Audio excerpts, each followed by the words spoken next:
What is your favorite farming spot in Diablo 2? Is it the Chaos Sanctuary, the cows, ancient tunnels? Because if you watch this channel more than 5 minutes, you already know mine. Surprise, surprise, it's Pindleskin and his absolute collection of daft goons. G'day YouTube, Liquid Dream here with another episode in my Holy Grail journey. Last week we had some solid progress, a handful of meaningful Grail ticks, some respectable rune action, and once again a reminder that persistence eventually gets rewarded, even if RNG makes you suffer at first. But you know what? Enough of that, let's get into it. Speaking of obscure farming spots, I actually really enjoy running the crypt. It's quiet, it's quick, and Bonebreaker is about as squishy as they come. Maybe it's because it reminds me a little of Pindle. Fast in, fast out, no nonsense.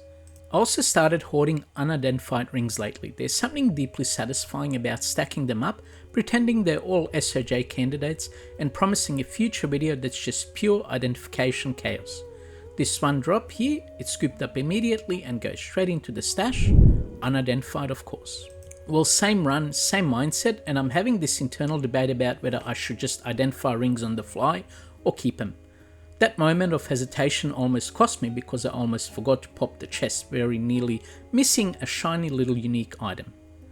Not exactly meta defining, but still a fun find from an unlikely place.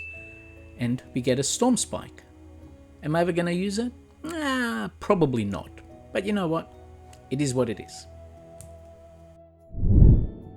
Speaking of farming, I'll be honest, I'm not really a fan of farming the Throne of Destruction.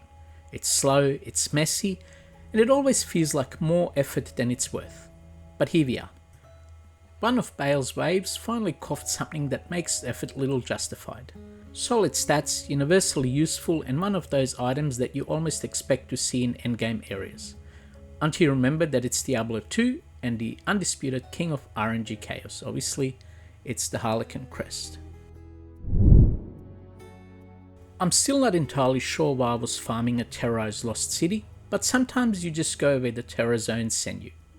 Ashburn the Flayer decides to make it worth my time by dropping a unique bow, respectable stats, some niche usability, and most importantly another Grail tick.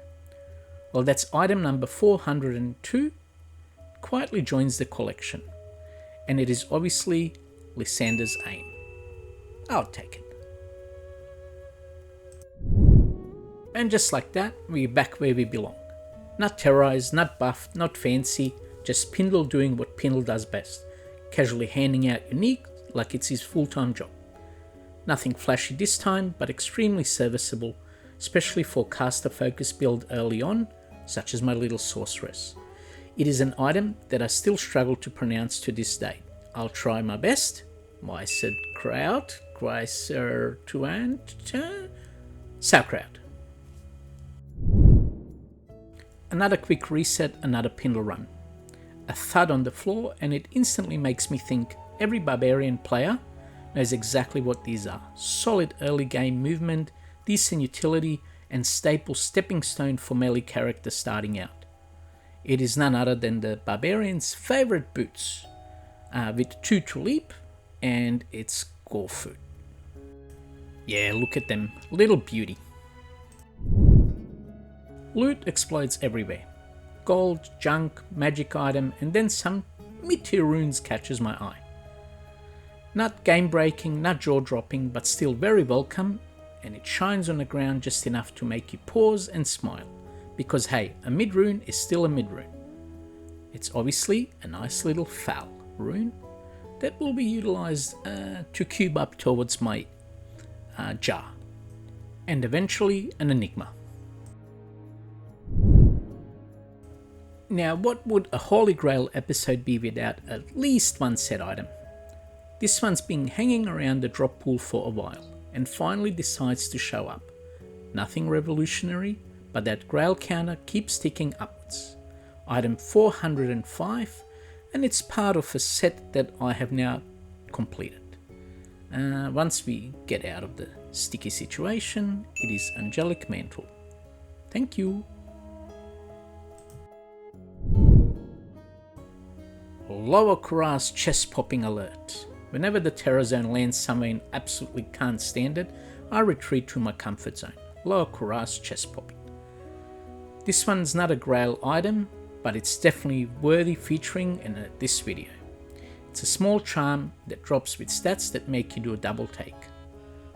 Ready? A max lightning res and a juicy 15 to life. Now that's worth frothing over, absolutely. Still curing boredom, still popping chests. This time, the game decides to throw a little bonus my way. A nice pairing that's always appreciated, even if one of them is a deja vu from earlier. But, watch this, ready? 1, 2, pop! And it's a ist rune and a full rune in the same drop. Very nice and very delighted with the drop. Here we go, eventually I'll find a cube. There it is, ready, steady, go. Beautiful. We're closing things out exactly how we should. Back to Pindle. A big weapon drop, solid stats across the board, tons of potential, and then you notice it.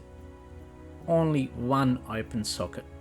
So close to greatness, but still a very respectable find to end the run on. It's obviously Tomb Reaver, and pity didn't have any more. My Merc would have loved it. All too soon, that brings us to the end of another video. A great mix this week. Solid Grail progress, some dependable rune action, classic Shaco moment, and once again proof that Pindleskin refuses to be dethroned as my favourite farming spot. If you enjoyed this episode, hit that like button, drop a comment letting me know your favourite place to farm, and subscribe if you want to follow the Holy Grail journey all the way to the end, hopefully before I retire. I'm also nearing my goal of 100 subscribers, and it would be amazing reaching that milestone with your help. A subscribe is obviously a much appreciated action on your behalf. But until next time, peace out YouTube, and may Lady Luck be on your side. Do do do do do do do do do do do do do do do.